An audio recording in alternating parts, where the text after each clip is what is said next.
discover the natural power of ashwagandha, an ancient herb known for its healing properties. For over 3,000 years, ashwagandha has been trusted to reduce stress, increase energy, and improve focus. Our ashwagandha is carefully grown, harvested, and processed to retain its maximum potency. Each root is hand-picked and dried, then ground into a pure organic powder, ensuring the highest quality. Simply mix 1 teaspoon into your favorite beverage or take it in capsule form as prescribed by a healthcare professional. Whether you're looking to balance your stress levels, boost your immune system, or enhance mental clarity, ashwagandha offers a natural solution. Experience the benefits of ancient wisdom backed by modern science. Trust nature. Trust ashwagandha. Go get this product at blackhotfirenetwork.com at the Sports and Nutrition Store. Good afternoon, family. Hope you guys are doing amazing today, and welcome to another episode of the Africa Today Show. I'd say the first episode of this week. It's been quite a week. It's been quite a week already. Started the week being sick. Was not here on Monday.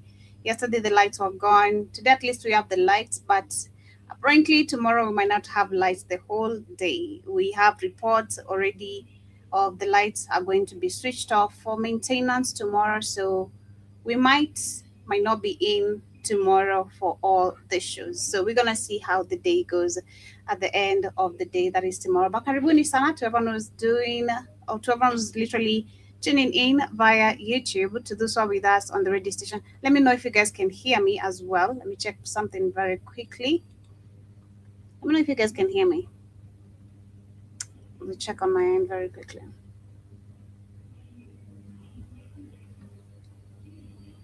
Can you hear me?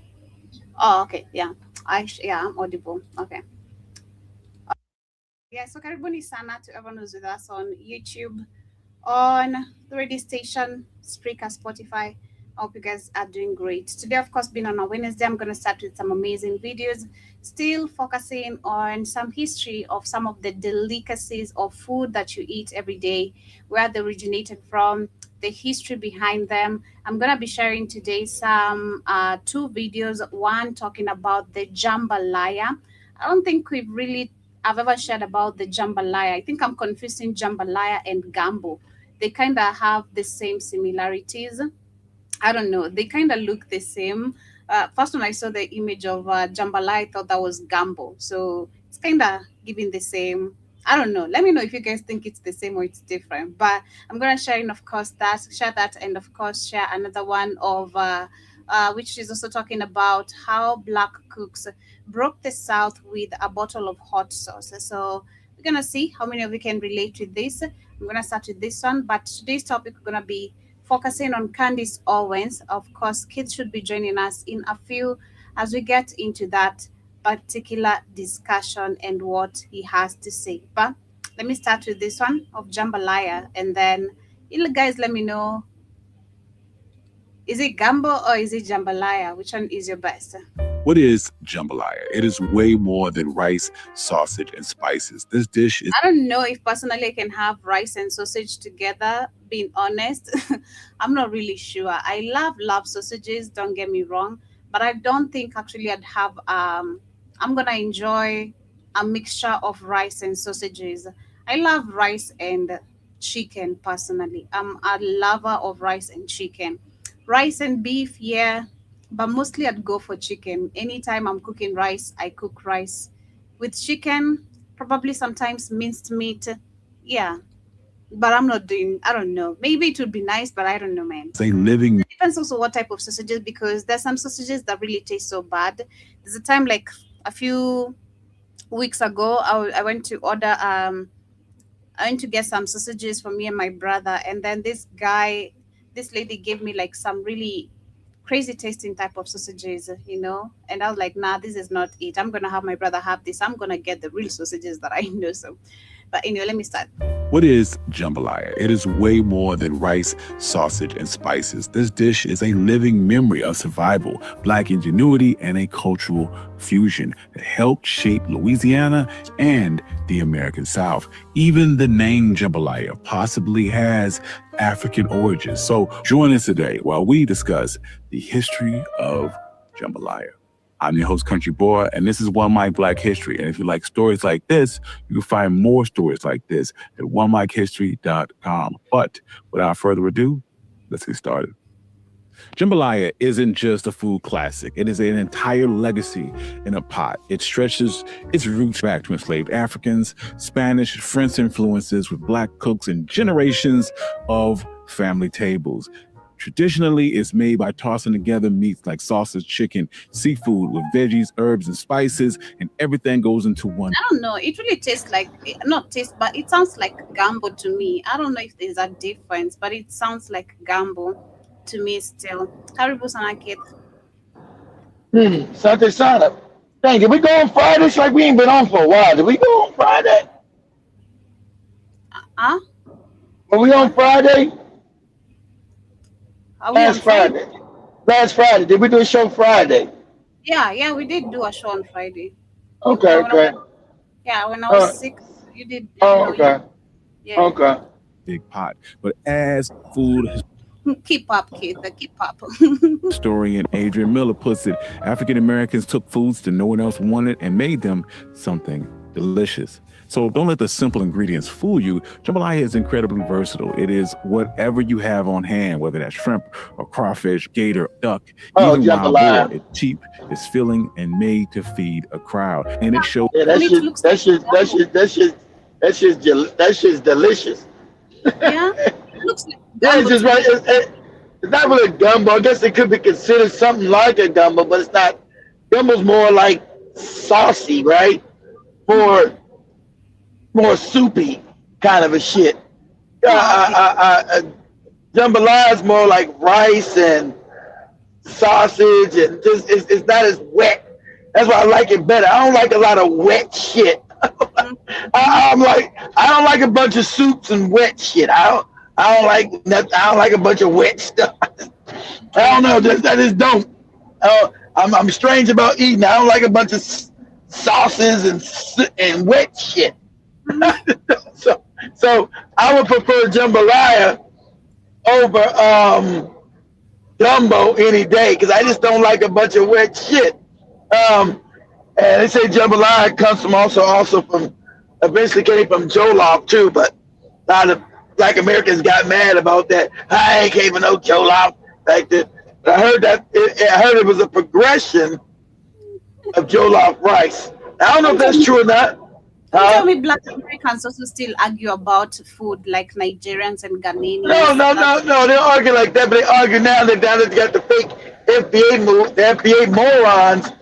They don't like to know that things came from Africa, which it did. When nobody growing a bunch of rice here in America, not no fucking Indians. They were growing corn and maize and shit. They wasn't growing a bunch of rice. Rice growth we know comes from Africa. So they're saying that jollof is a evolution of jollof. That jambalaya is an evolution of jollof. I don't know if that's true or not, but the FBA's coming out, oh no, that ain't came from no Africa, no jollof. But we know rice did come from Africa, whether they like it or not. So I don't know if jambalaya exactly comes from there. It's a little bit, it's thinking like jollof and making more stuff with it. It's an add on, but I do like jambalaya. I don't mess with the sausage no more unless it's beef. Because I don't mess with that pork. I'm not trying to get Alzheimer's or dementia. So I don't fuck with that pork no more. But if it's got beef and the other stuff with the bell peppers or green peppers and all that stuff, and then the onion, all that stuff mixed up, that stuff is delicious. Go ahead, Joby. Okay, let me restart it for those who are joined. What is jambalaya? It is way more than rice, sausage, and spices. This dish is a living memory of survival, Black ingenuity, and a cultural fusion that helped shape Louisiana and the American South. Even the name jambalaya possibly has African origins. So join us today while we discuss the history of jambalaya.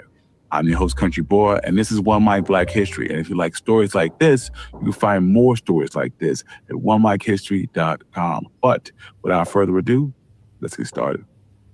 Jambalaya isn't just a food classic. It is an entire legacy in a pot. It stretches its roots back to enslaved Africans, Spanish, French influences with Black cooks, and generations of family tables. Traditionally, it's made by tossing together meats like sausage, chicken, seafood with veggies, herbs, and spices, and everything goes into one big pot. But as food historian Adrian Miller puts it, African Americans took foods that no one else wanted and made them something delicious. So don't let the simple ingredients fool you. Jambalaya is incredibly versatile. It is whatever you have on hand, whether that's shrimp or crawfish, gator, food. duck, even wild boar. It's comfort cheap, food. You put, it's filling, you put, and made. yeah, that's right. It's comfort food. You can put, exactly right. You can put shrimp in there, whatever kind of meat you like with the rice. It's just comfort. It's like oats. It's just old soul. It feeds the soul. It's soul food. You can put whatever meat you want in it. It can be beef. It can be shrimp. It can be pork. I don't fuck with the pork no more, but it can be whatever. But it's comfort. A lot of Black people food, I think, because we were enslaved and beat, that food gave us comfort, gave us strength, but it was like a comfort. That's why soul food is called comfort food. It just comforts the soul. Go ahead, Joe. Feed a crowd, and it shows up everywhere in Louisiana, from music festivals to tailgate parties to church dinners and backyard cookouts. Today, jambalaya is an icon in Louisiana, and every family has its own spin and its own story to go with it. But people often wonder, where does the name jambalaya come from? And like the dish itself, it is a tangle of multiple cultural origins. Most experts agree that there's really no right story to the name, but theories swirl around like a pot of jambalaya. Exactly. One idea is that it comes from the French and West African words of jamon, which means ham, and ya, which means rice in some West African languages. Food historian Jessica B. Hayes says that Creole cooking is about blending what you have together. So jamon ya could have become jambalaya, which is a name that reflects its mixed roots. Another theory points to the south of France, where the word jambalaya means mismatch or mixed, and that fits too, since jambalaya is all about mixing together what you have. Others think the name comes from Spanish influences of jamon, which means ham, and patella, which is a Spanish dish of rice, saffron, chicken, seafood. And then hold on. When you talk about Spanish, there's nothing Spanish. It's all fake. Spanish is the Moors. There was no Spanish culture. There was no Spanish nothing. Whenever you say Spanish, it's African. It's Moorish. All of it. So don't even get that misunderstood. So when you're talking about Spanish, there's no Spanish nothing. That's all Moorish. Moorish Spain is the cooking that they got from Africa. So it's all African. There's no Spanish nothing. Why there's no Spanish rice? Why Spanish rice is goddamn jollof rice? It's all African shit. And when you civilize these savages, you gave them food. So all Spanish cooking is Moorish cooking. So go ahead, Joby. Shallow pan. But food historian Michael Twitty puts it best: food tells a story, and that couldn't be more clear when it comes to jambalaya. Even its name is a mix of French, African, Spanish, and native influences, and its historical origins, while a bit more clear, are exactly the same. So let's take it way back to where it all began, with the rice, which is the heart of jambalaya. Long before the tragedy of the transatlantic slave trade, Black men and women in West Africa were already growing rice.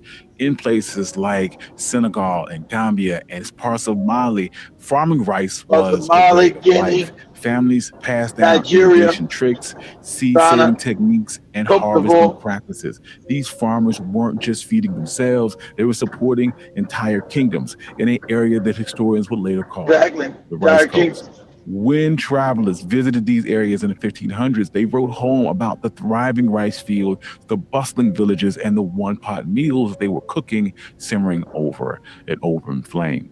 And this is where the story takes a tragic yet familiar turn. In the late 1600s, early 1700s, European slave traders kidnapped West Africans, specifically targeting some of those with deep rice Rice there growing was knowledge. no accident. Plantation owners in the American South knew exactly what they wanted. They openly bragged about Exactly. importing. They didn't know how to. export They didn't rice. know how to plant. Exactly. All your planting came from African people. White people know how to plant shit. Now you got white people teaching Africans how to plant. It's fucking crazy as cat shit. The Africans were people who well, they were stealing it. They didn't know how to plant nothing. They didn't know. They didn't understand agriculture. They came from Africa. Go ahead. lands into fields of gold. And this skill forever changed the landscape of the American South, especially in places like South Carolina. When ships docked in bustling ports of New Orleans in the early 1800s, city's inhabitants reflect a blending of cultures: indigenous groups, French colonists, Spanish settlers, German immigrants, and Africans brought here in chains. New Orleans and surrounding parishes quickly transformed into a cultural intersection, a place of profound cultural exchange. And nowhere was this more alive than in the kitchen. French colonists contributed their signature Holy Trinity, which is onions, celery, and bell peppers. The Spanish brought together patella, which is a rice dish with saffron and meats, which early settlers in the Americas attempted to create. When these ingredients like saffron weren't available, the cooks adapted, switching things up and eventually making a rich brown roux instead. German immigrants shared their knowledge of sausage making, giving jambalaya its classic andouille sausage taste. And Native American neighbors introduced local rice, wild game, and fiery peppers. But at the heart of these kitchens were Black cooks. Okra was brought over from Africa and grew in plantation plots, and familiar herbs and spices and seasonings made their way into those pots. Black cooks were always adapting and reinventing. They borrowed, they blended, they reimagined recipes with whatever they had on hand, rooted in African techniques and flavors, and through their creativity, jambalaya was born. The exact origin of jambalaya still remains debated among food historians. African techniques. You sure wasn't no Indians? Wasn't the Indians techniques? Always African. Sure wasn't the Indian techniques? But go ahead. Cultural blend to New Orleans. Recipes for jambalaya were passed down via word of mouth, whispered in the kitchens, and shared via grandmothers and aunties. It wasn't until the late 19th century that the word jambalaya first Show me all these foods. I don't see nothing from no fucking Indians. You fucking goofy FBA. I don't see nothing about no Indian cuisine. Nothing. Can't show me none of your Indian shit. Go ahead, Jim. Rats, baby. His written recipes comes from Abby Fisher, an enslaved woman from Alabama who included her own version of jambalaya called jambalaya in her 1881 cookbook, What Mrs. Abby Fisher Knows About Southern Cooking. After the end of enslavement, Black cooks took their knowledge into restaurants and hotels and catering businesses all over the South, shaping Southern cooking from behind the scenes into plain sight.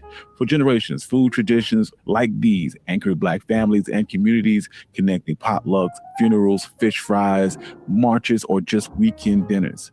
Jambalaya was there to celebrate, remember, and stay connected. Jambalaya, as we know it, would not exist without the resilience and artistry of Black cooks and the blending of cultures that defined Louisiana. Yeah, that jambalaya is delicious. Black families moved from Louisiana to cities like Chicago, Houston, and took jambalaya with them. It ended up on dinner tables. Exactly. That's how we left. All right. If you're Indian, you would already been over there. Okay. Since we were enslaved Africans, we left the South. Some of us went to Chicago, New York, Philadelphia. Some went out west to California, Oakland, Los Angeles, San Francisco, Portland, Seattle. So now if you're Indian, the shit would already been there. Why does it always come from the South and then gotta go up? Why does it always come from the South, majority where slaves were at, and then it spreads out? You're the Indian, the shit would already been there. Why does the food always gotta travel? Because the Africans traveled when we got slavery. I was like, fuck it, I won't be down in no damn South. I don't give me as far away from Texas, Florida, Alabama, Georgia, Mississippi. Get me the fuck out of here. Let me get my ass up to Illinois, Chicago, New York, Pennsylvania, California, but let me get the hell out the South. Go ahead, Joby. Block parties in the 1960s, and it became a treasured taste of home and of history and evolving over time that never disappeared. But there is a slight distinction here because there is a difference between Creole and Cajun jambalaya. Creole jambalaya is classic New Orleans, especially in Black communities. You can spot it because of its rich red color. That is thanks to the tomatoes. I thought Creoles were Cajun. West Africa. But Creoles are not Cajun? I thought Creoles was Cajun. I thought it was a slang for Cajun. He's fucking me up. What's the difference between a Creole and a Cajun? You guys know the difference?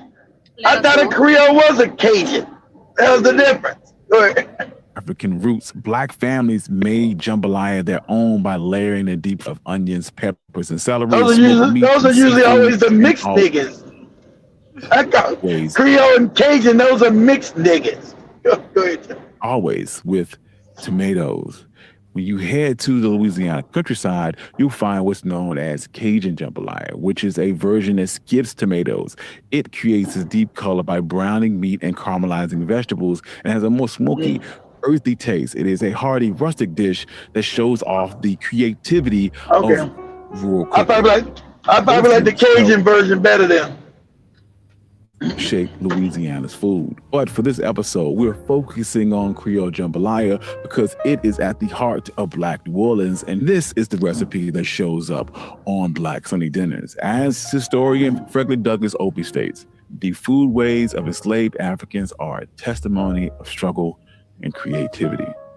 So today, jambalaya is truly one of the stars of Southern cooking. It is loved across New Orleans and beyond for its amazing flavor. And even though it's made from simple, affordable ingredients, that should look good as hell. A reminder of the creativity and the resourcefulness passed down through generations.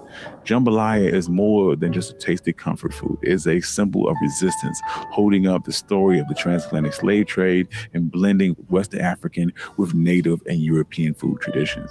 It represents the strength of Black communities who grew the dish from enslavement and after.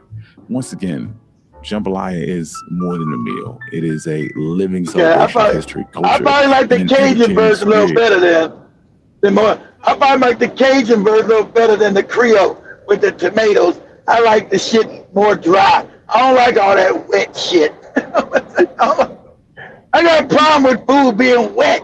I don't like a bunch of wet shit in my mouth. So I'm probably going, I know Joey got to see all them sauces and wet shit, Joey. That shit, Joey food's always all wet shit. That's all culture, you know. That's why my stomach is always fucked up. A lie. Of the people who created it. So, as food historian Michael Twitty writes, everything we eat tells a story. So the next time you taste jambalaya, remember that you're eating history. You're tasting the skill and the memory, the heart of Black cooks whose stories bubble up from each. Yeah, but talking about the South, allow me share one more, and then we're gonna get to the Coondice Owen'S. I don't want to take much more of the time about that.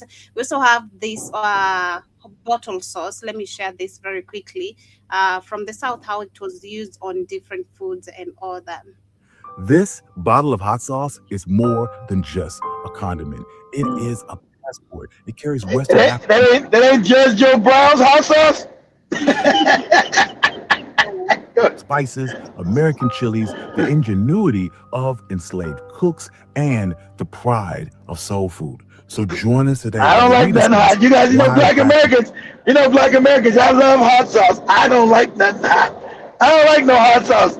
Remember Hillary Clinton said, I got my hot sauce in my bag with her pandering ass, right?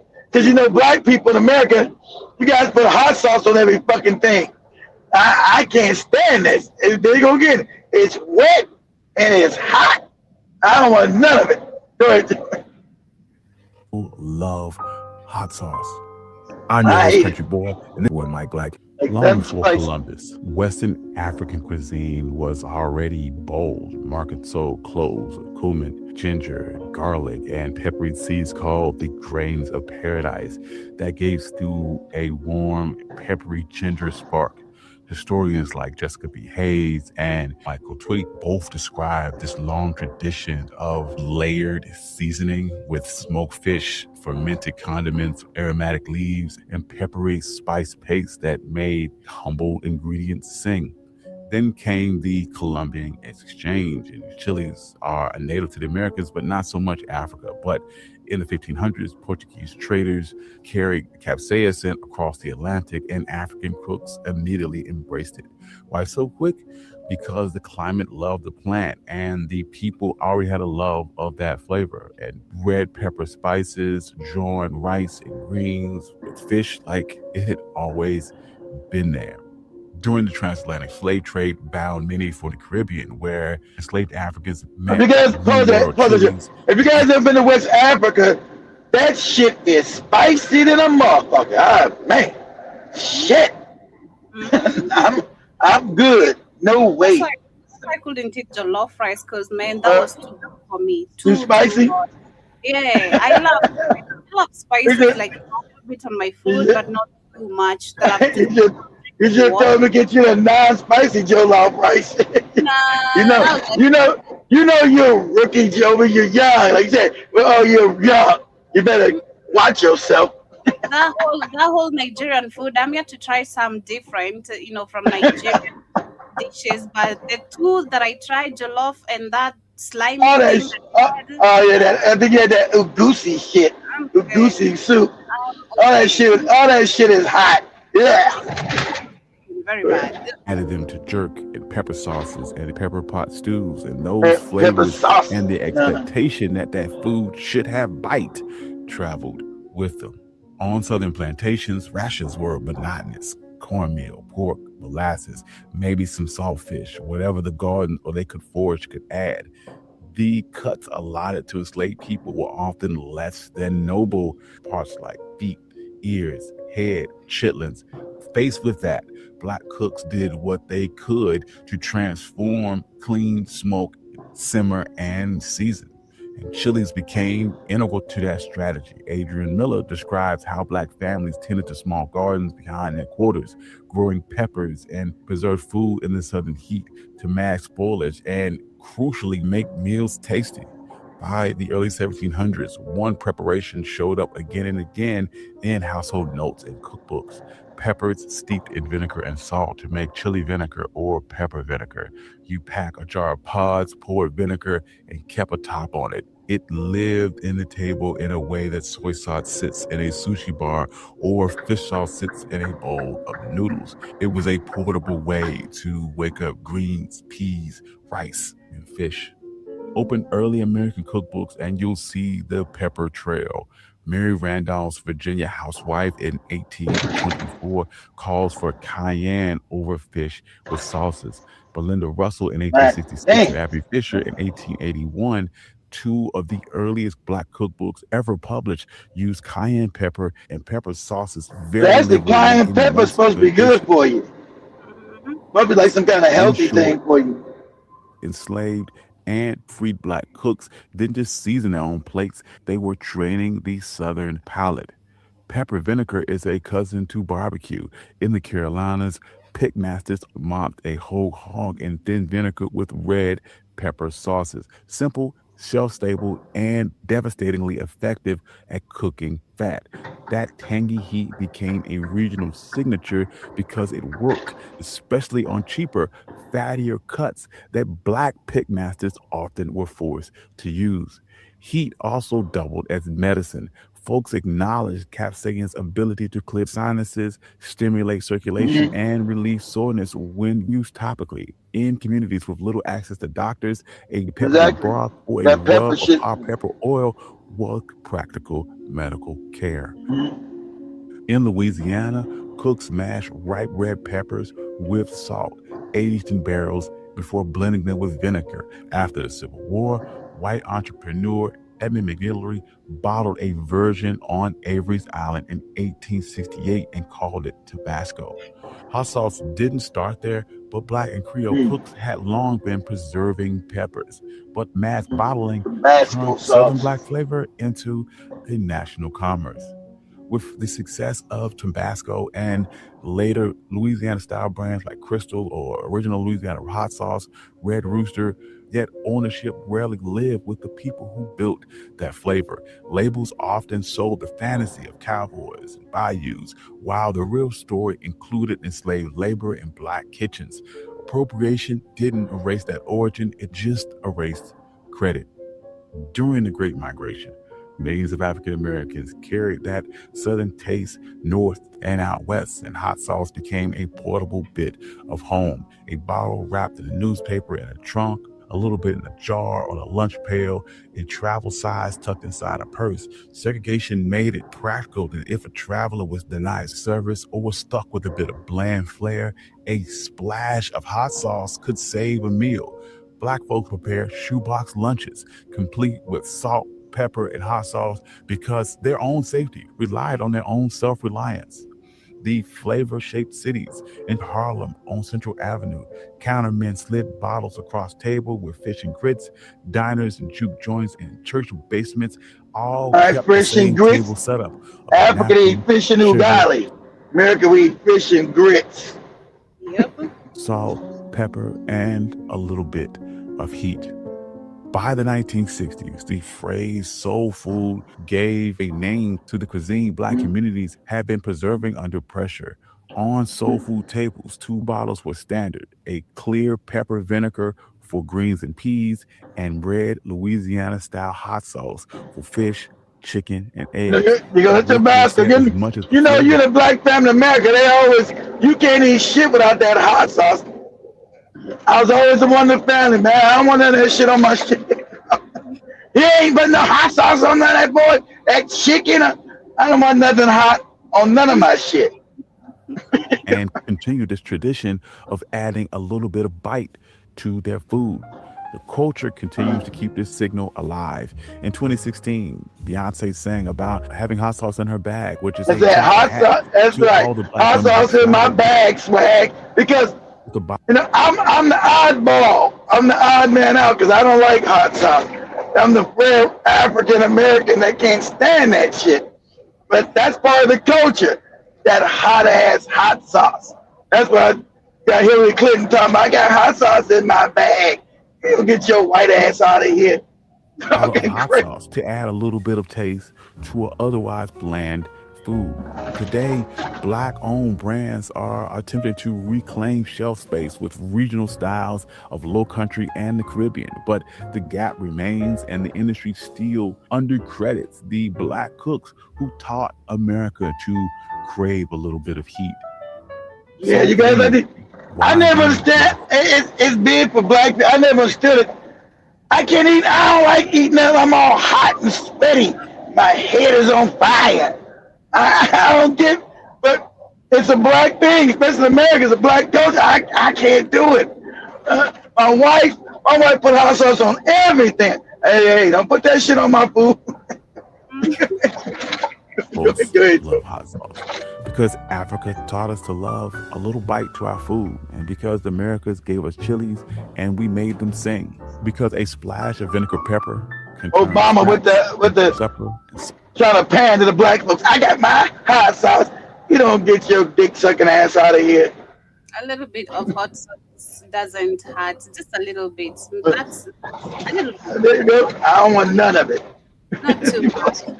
I don't like drinking water when I'm taking my food. I want it to be a little bit manageable. You know, I don't want to drink a lot of water as I can't be the Black American home, Joby, without no hot sauce. Not too much. I drink a little bit though. I don't mind. Just a little bit. You get smacked in the mouth. Jason, Byron Scott, Danny. I see Danny says Cajuns, if I'm pronouncing correctly, are white. That is a French. And the Creoles are a mix between Black, Indian, and French. And okay. So the Cajuns, you said the Cajuns are the white people. And the Creoles are the mix. I know one of them mixed. I know one of them are the goddamn mixed motherfuckers. These are the damn mulattoes. I know that. So, okay, the Cajuns, they would be considered the white people. And the Creole would consider the mix. Okay. Yeah. And Jason says, I'm going to a Louisiana festival next month in a beach. All the Louisiana everyone is talking about cost 15 to 25 bucks, especially the alcohol drinks. That's so sad, Jason. Have a blast. Sail the sea says my 26 years working for government, I never ate no European, Asia, Caribbean, Latino, and African restaurant. Damn, that's you don't like You know, exploring? you know, they ate the soul food. I get you know, so me neither. I don't like exploring shit because I have to. This is only there. I had to. One day I was in about 6 months ago. I was in Texas, and then the only restaurant there was some Indian shit. I'm like, oh man, what?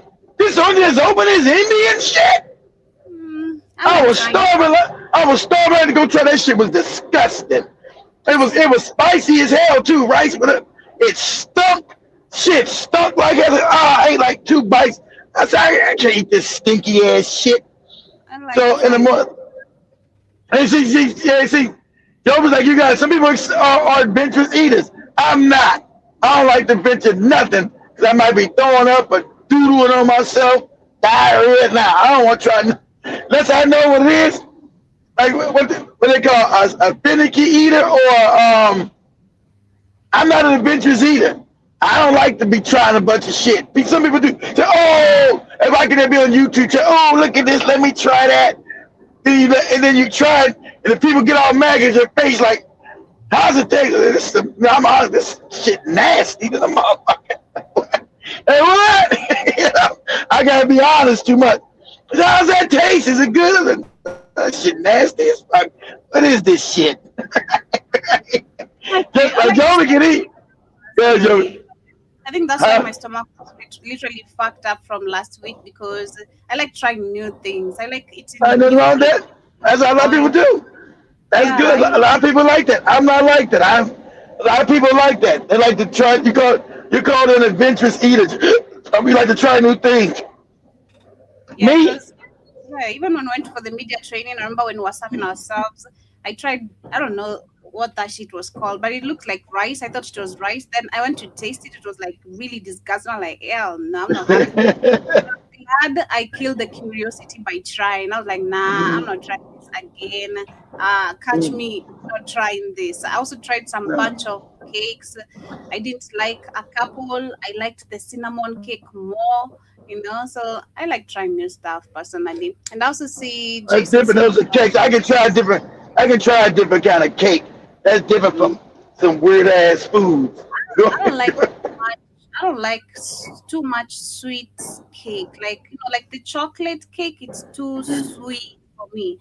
Like too sweet. It's too sweet, but it's too sweet. But you talking about coconut and all that old other weirdo shit you think you want to be I'm getting. having chocolate right now, but I still don't like chocolate cake. Like I don't like it. But I see Jason says my family still cooks Louisiana style food to this day. That's what's up. And I Sounds was good. eating foods at the age of 7 years old. I also like hot foods. Personally, I've grown up being. That's why you see Keith will make fun of me that I eat my food so fast. My mom used to make fun of me because I didn't used to chew spaghetti and rice. I used to just swallow like just. And I think I still have that behavior God till damn. I don't Your just stomach gonna fuck. You gotta chew, Joe, but you can't be just throwing shit down your damn no, head. no, ours is not dry like yours, you guys. Ours are soup, right? So it's easy to just easily, just swallow, just easy to swallow. But I also see Sail the Sea says here in America, I never ate at a restaurant besides fast food. I eat a lot of fruits and vegetables in other countries. I had a lot That's of good. sausage from a Nigerian security guard. I knew that sausage was really hot. I mean hot. That was Jason. I believe you. I believe it's Yeah, really hot. That Nigerian shit is hot. I yeah. won't be eating none of it. Yep. Yeah, I had a Nigeria one time. A friend of mine cooked noodles for me, and I couldn't even eat them. They were too hot. And then they even made it worse and ordered KFC that was spicy, and I don't like spicy KFC. That's one thing that I no, I like spicy KFC, but that was too spicy. I don't know why that was too spicy. I like actually spicy KFC I nowadays. don't like no spicy KFC, no spicy Popeyes. I like no spicy nothing.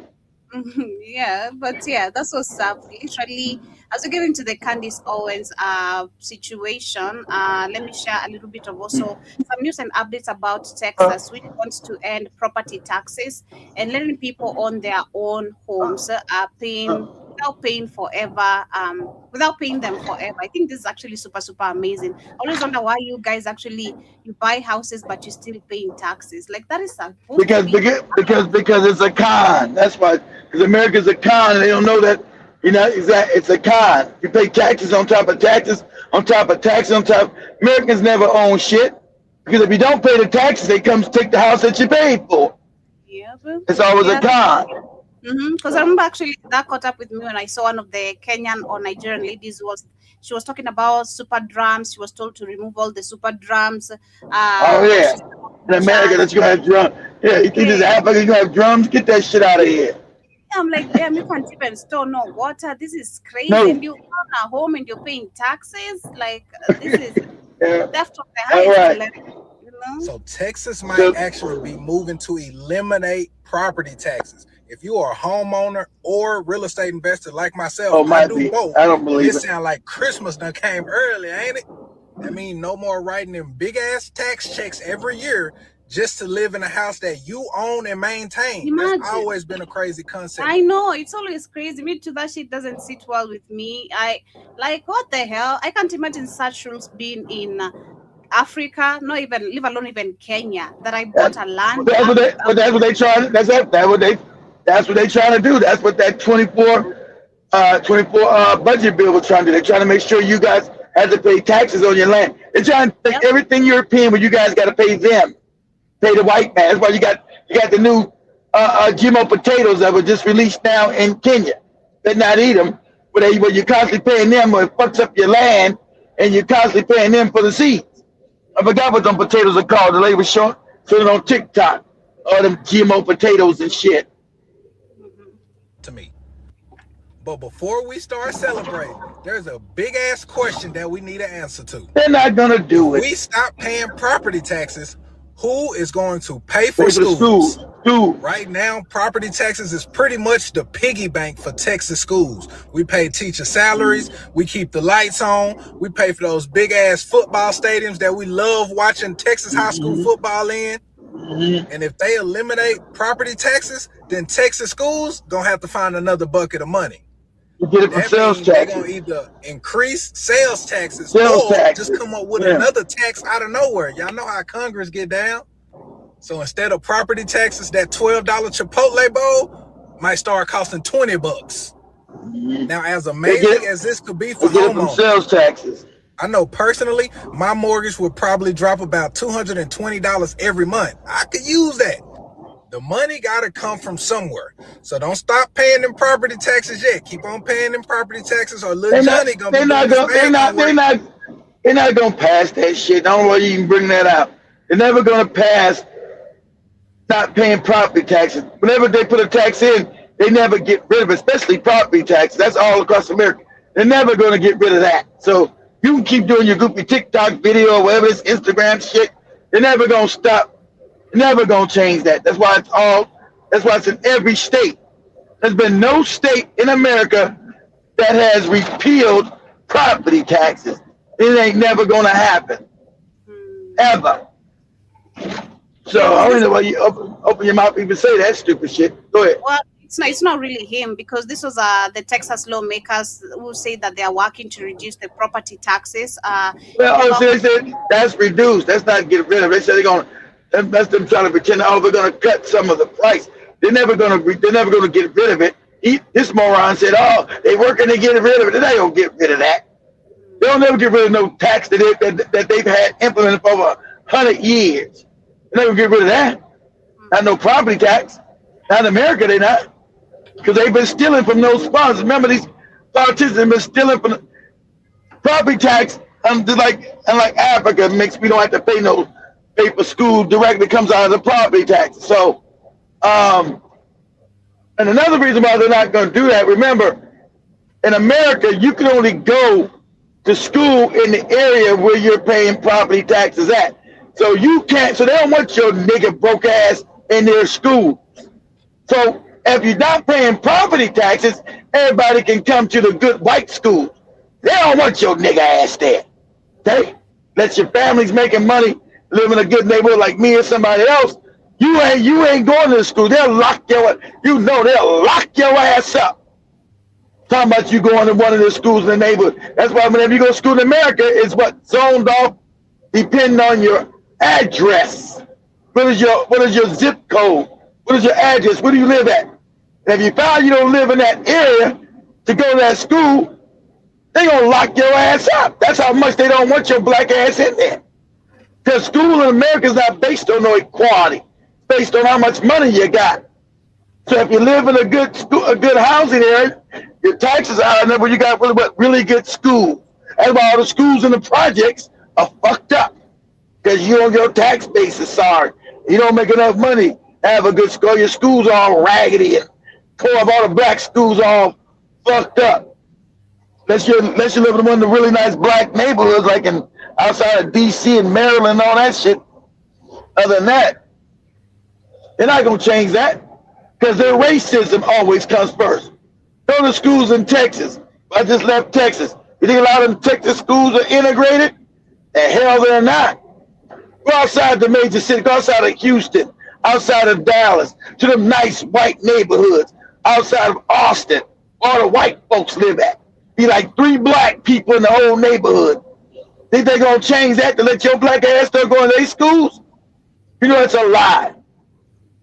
So put us up real quick, Joey. Put us up since I got on that. And you say, type this in your thing. Say, homeowners get mad. Say, homeowners get mad at black students going to schools that don't live in their neighborhood. That white homeowners get mad about black students going to their schools that don't live in their neighborhood. Shit, that's like the third rail. White people go crazy, got your ass up in their school, and you don't live in their neighborhood. They don't give away no property taxes. That funds racism. You crazy? They don't want your black ass in their school. Good. This is all we want. We want peace, we want quietness, but we want our schools. Why can't the federal government leave us alone and give us our schools for the sake of our children, for us, for people? Think about children. We don't want no niggas up in here. Good. We want no trouble. We don't condemn these black people. Mm-hmm. They are human beings too. We understand that, but we want our and we're going. They're human beings, but we don't want none of these nigga human beings in our school. She said, so she know what to say, but she said they're human because they usually didn't call you human beings. And now they want to. They're human beings. We get it. These nigga bitches are human beings, but we don't want none of these niggas human beings in our school. Okay? Go ahead, Joe. And this isn't over yet, and it won't be over until our children are taken out of this school and placed in their neighborhood schools.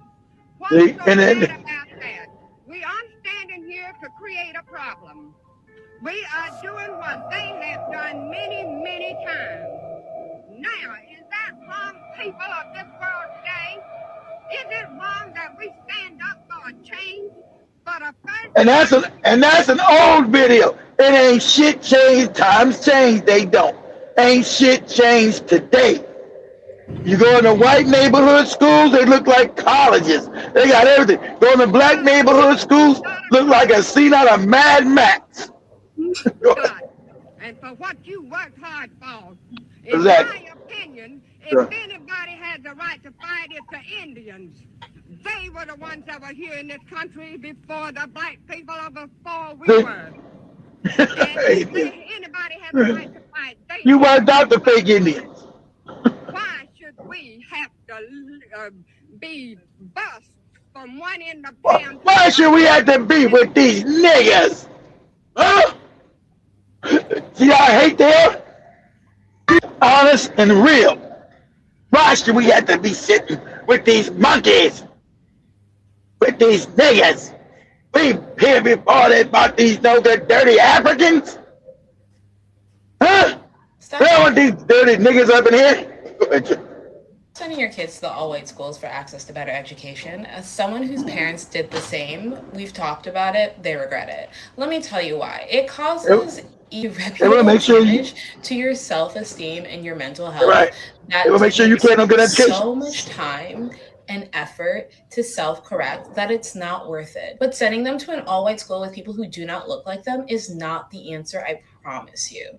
This is why you have people getting on the internet talking about like divesting from the black community. That's right. That's how you get your Candace. I mean, that's why I put this. It's where you get your Candace Owens, Coondice ass, right? Where you get your Candace Owens asses, right? Talking this fuck shit. And now I'm gonna segue from that to this. Now they turning on her ass, right? The white community is now openly calling her nappy-headed nigger. A nappy-headed bitch. How are they doing? Right?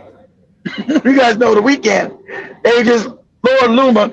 So I'm gonna have Joby go type this up, Joby, in your search bar. Say Lord Luma. Lord Luma. Laura. Like Natalie. Laura. Oh, white name, Laura. Lord Luma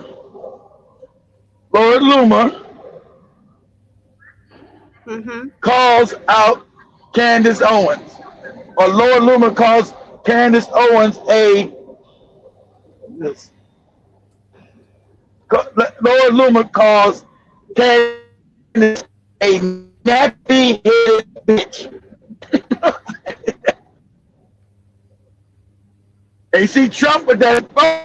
You just can't make. You got Candace. You Candace out the. You're breaking. Without that shit on.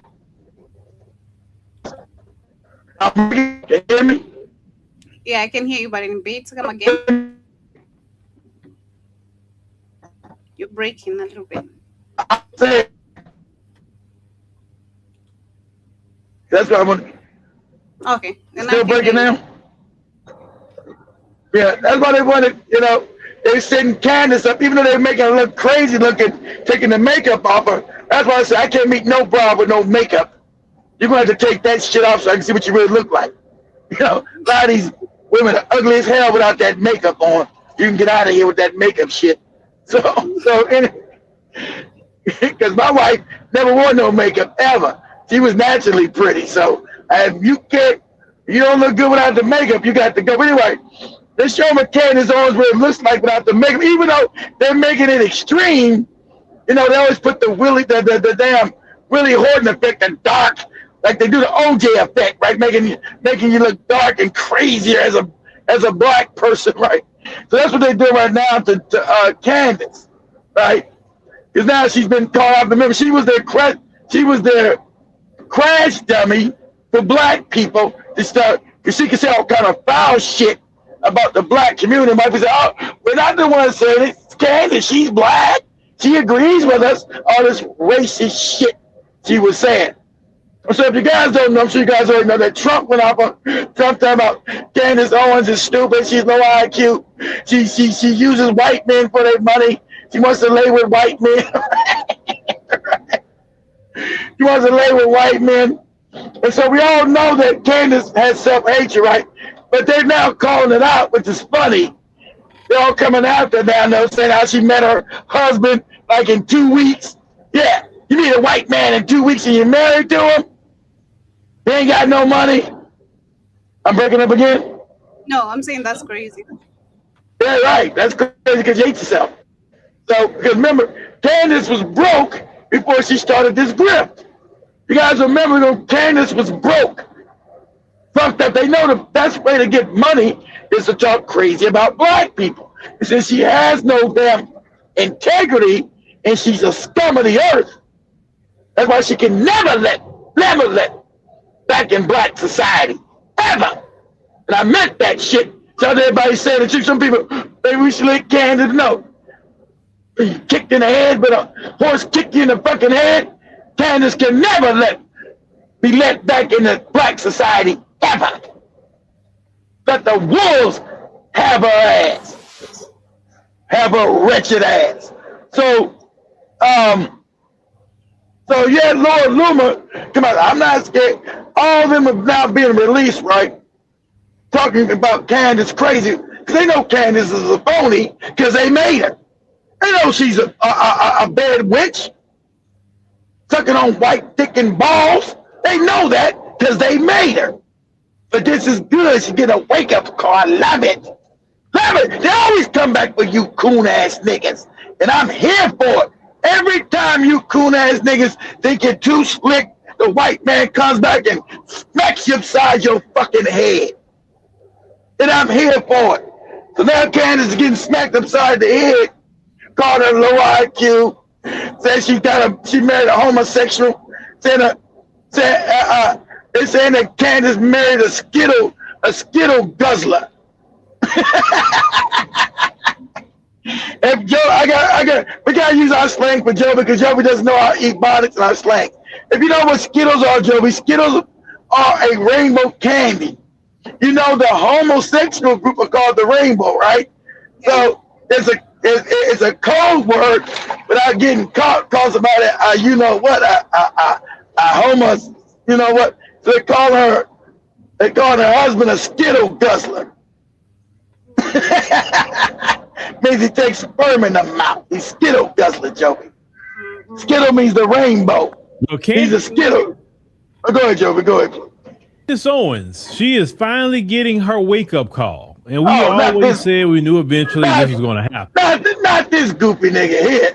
Not this, he get his wake-up call. Not this sellout ass. Remember, we gonna talk about his ass tomorrow and his wife, his Spanish wife. He lives in Houston, married to a non-black woman, talking all that fuck shit about Africans and black people, while the Spanish lady was calling all kind of black people niggas. I love arresting niggas, putting charges on niggas.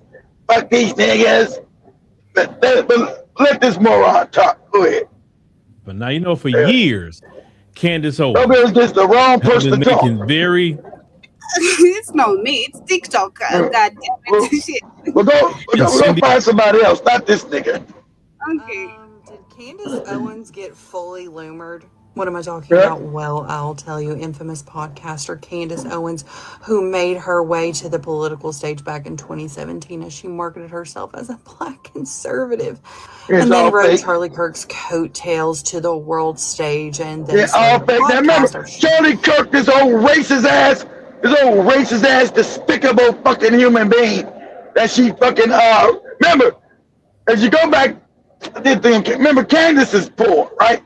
Coondice was getting, so 2016, Coondice was getting evicted out of her apartment because she didn't pay her rent. They were kicking her ass out of there, right?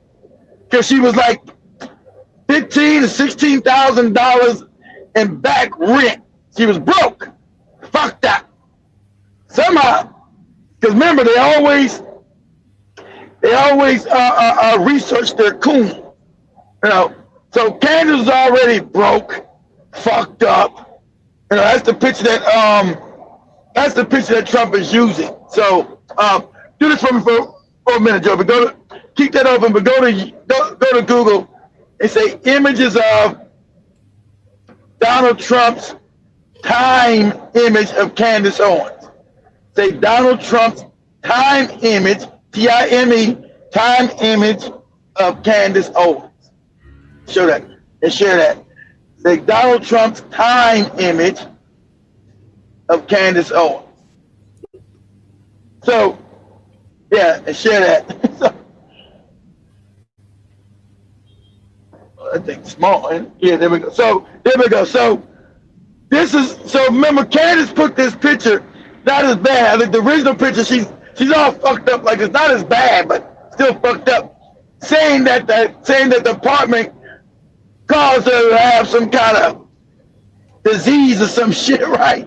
Because she didn't want to pay the bill. She tried to sue the landlord and say that the apartment fucked her up, right? Because she was $17,000 in debt. But Just like she tried to sue her damn high school when she was in high school. Remember, she sued her high school for like discrimination and won. When she said discrimination doesn't exist, now they were discriminating against in the high school. But when she went on the white folks, she told you that discrimination doesn't exist. It's just the niggas are bad. Fucking around with Kanye West stupid ass. Talking about white lives matter and black people all fucked up. Talking about, oh, you guys remember that despicable shit she said about George Floyd? George Floyd was on drugs and he was put out the train. He's so big. He's so big, it's hard to do a big black man like that. And then he wanted to get on the ground. You guys remember that shit? I'm gonna put that up. That commentary, that despicable ass commentary this bad wench was talking about. This nappy-headed, I'm gonna call it what Lord Luma called it. This nappy-headed bitch was saying that he wanted to get on the ground, or he wanted to get his neck crushed by some white man in the streets of Minnesota. You despicable bitch, you. But see, these motherfuckers are despicable. And so now white people are coming for them because they're not gonna let her be the face of white people. They're not gonna let this nigga bitch now be the face of white people. They used her so they can put, throw a rock and hide their hand. That's how they always put the puppet niggas up there and let them sell kind of outrageous, crazy shit so they can throw the rock and hide their hands. So it ain't me, it's the nigga. She's saying it. It must be true. She black. She says that she's agreed with our racist ass shit. So the white man gets to throw the rock and hide their hand by putting their puppet bed wench out there. This puppet ass broad. This filthy bitch. So now they're showing you that, yeah, we know about you and the white man. You trying to, you like put white, you know you like put white dick down your throat. We know it. They tell you. Trump told you. Yeah, she's gonna have the white man, gotta get white man to get a rotten coochie.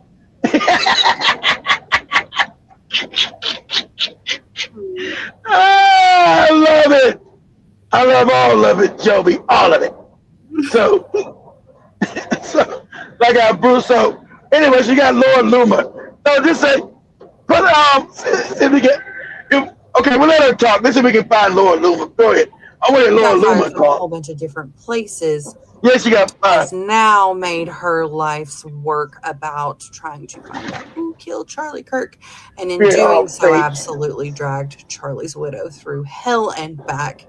Has found herself an enemy in Laura Loomer. Now, Laura Loomer is an online journalist. She has a Pentagon press pass. She's an online journalist. Laura Loomer is a racist nutcase. And see, that's how you know this lady was probably sucking Candace Owens' balls when she was talking all that racist shit. So that's why she's coming out here beating up on Candace, because you dumbass black motherfuckers, you think you always got, you're like a goofy irritard. You think you got white allies. They don't like your ass. They love when you coon and you talk crazy about black people, but as soon as your ass goes off the reservation, they gonna knock you in the mouth. Okay? And that's what this goofy white woman is doing right here. Trying to say Lord Loomer is a journalist. Lord Loomer is a drug-riddled fucking goddamn crazed moron. Everybody knows she's a drug addict. But she's trying to, because she's white, she's trying to big up her credentials. Lord Loomer's a journalist and got a press pass to the Pentagon. Now Lord Loomer's a racist ass junkie. Now talking crazy about Candace Owens. Okay? Go ahead, Joby. Go ahead and play this crazy white bitch. She hates Candace Owens, likely because Candace Owens is an anti-Semite, and because as of recently, see, now you gotta put that fake anti-Semite shit. Candace is no more anti-Semite than she's a good-looking woman. Not. Okay? She's not a good. All you need is she's not a good-looking woman, and she's not an anti-Semite at all. All the bootlicking she been doing, she's not no. See, that's all the fake white people, and she's an anti-Semite. All fake. Now, is she a bootlicking, buck dancing coon? Yes, of course.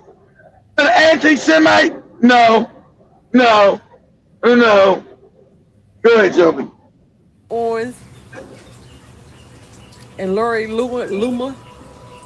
Anyway, while y'all doing all that, before we get started, let's make sure, before we end this, make sure you tap, like, and follow. Have you the news? Have y'all seen other content creators talking about it? Girl, cause when she called, Laura Loon said that Candace Owens a nappy-headed. But I was like, oh, she been around black folks. So what she doing about nappy-headed? No. Get off this moron here. You know this. She been around black people. Nobody else gonna get the most ebonic talking motherfucker.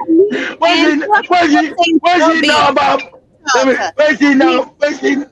Let me finish. What she know about black people? She know about black people and stuffies. What they be stuffies? Shut your stupid ass up, you moron. Right? Everybody knows that white people. Everybody knows that white people call black people nappy-headed. That's what the term came from them. That's not our term for us. You stupid broad. White people created the name nappy to describe our real hair than their fur. Our hair was called nappy. That's their term. That wasn't ours. We just adopted it. That's their term. That's their racist ass term to call us nappy-headed. You nappy-headed bastard, nappy-headed bitch. TikTok is giving me videos you told me to pull. So you go past them goofy ones. The ones that they're talking about. I said pull up Laura. I said pull up Laura Luma. Laura Luma talks shit about Candace Owens. Got me one with her.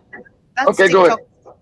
All right, go ahead. Because I feel like this is a little controversial in my opinion. I think she got some things right, some things wrong. What do you think?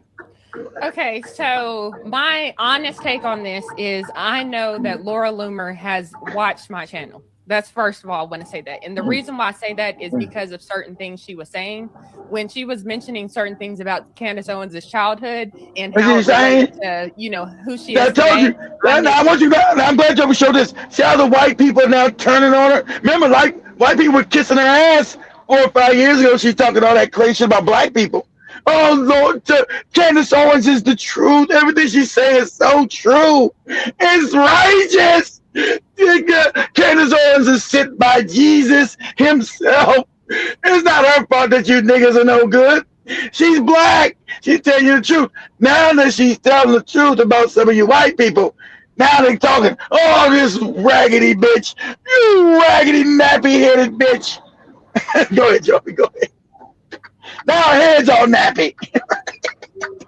Right away. Okay. Clearly, Laura has watched the channel and she knows that I investigated Candace Owens. My thing is though, I did a little bit of research on scripture because I wanted to understand, like, what does God's word say about this? Let me pause it. And all these fake white people with their fake scriptures. And what is the scripture? Remember, they're all racist and shit. So every God they believe in is racist. What kind of God is this? And I wanted to know about the scripture. I want to know about the scripture. You can't get black people with that fake ass Christian shit. They don't believe in that Christian bullshit. It's all fake because remember, they're still racist and evil. These white people are racist and evil. Never change, right? I want to know what the scripture said. Candace Owens is in the scripture. It reads right there in Mark 22, chapter 5. There's going to be a black, nappy-headed hoe that comes and tries to fool us. It's in the scripture. It's a nappy-headed hoe in the scripture, John 22, chapter 5. Candace Owens is in the Bible. And God called her a nappy-headed hoe. Go ahead, Joby.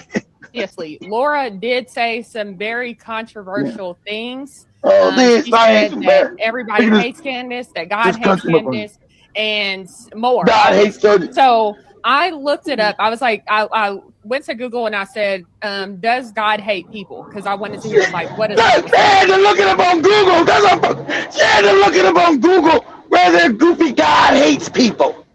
I told you, listen, you niggas in these stupid religion with these white people, you're out of your fucking mind. I went to go, her bad talking, her bad English talking ass. I had to go look up in the God and the Googles and stuff. I had to go look up in the Googles and stuff and see if God hated people. I had to go look up in the Googles. I didn't know whether or not God hated people until I looked up in the Googles and stuff. This is a fucking moron, right? Bad English, talking crazy. I had to go. I know Lord Luma said that God doesn't like Candace Owens and called her nappy-headed bitch. But I had to go look up in the Googles and see if God hated people. God, this is the most psychotic shit I've ever heard. Go ahead, Joe, but keep playing this moron. So it brought up Psalms 11:5. See, Psalms 11:5 says the Lord with some fake scripture. Go ahead. The righteous, but the wicked. And hold up, let me actually pull this up on my phone because clearly my handwriting is not good. Psalms with the wicked. You can't. I know you can't read or talk, bitch. You're illiterate. That's why you sound like a moron. Because you can't read your own writing. You barely can write. And I know you're fucking your daddy. Got your daddy's penis all on your throat. Got your daddy's nutsack all on your tonsils. Your nasty ass. Go ahead, Joby. That pop. Good. When you pull it up, I was just gonna say, like, I feel like this is what's so hard is on one hand, like you want to kind of hate the sin, not the sinner, right? And that's not necessarily, that's kind of just an old adage. I don't know if that's necessarily. See, remember they needed some kind of a book, some kind of religion to try to make them, to give them balance because they're naturally evil. See, they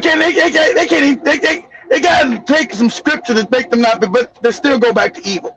Evil is their default. They're evil by nature. That's their default setting. I got to go through the Googles and see if God doesn't like Candace Owens. You start reading some goofy fucking Psalms 25:8. Oh, I can't read my own writing. Grandpa was fucking me. I couldn't read my own writing. I don't know how to write. Go ahead. You just did a video, and I ain't gonna go too deep into it because you went after Candace Owens, and I don't like her anyway. Coondice Owens is what we call it. Yeah, that's right, Coondice. You know, and I still hold some integrity, and I still get in my fifties when you gotta come for I told you, black people always got, especially black women.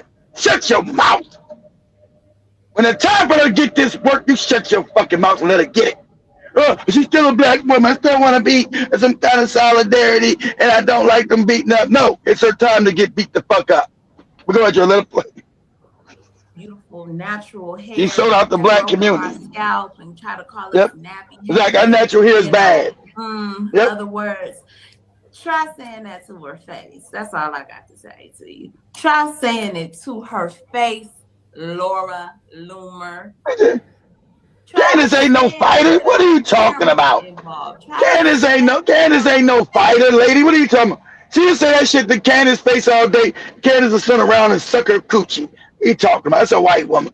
Candace has self-hate like a mug. Shut up. See, go past this moron. Shut the fuck up. Know what you're talking about, you stupid. Candace Owens a nappy-headed hoe. Like, not directly, but she basically was defending Harry Styles, and she was like, he wears the dress better than any of you nappy-headed hoes.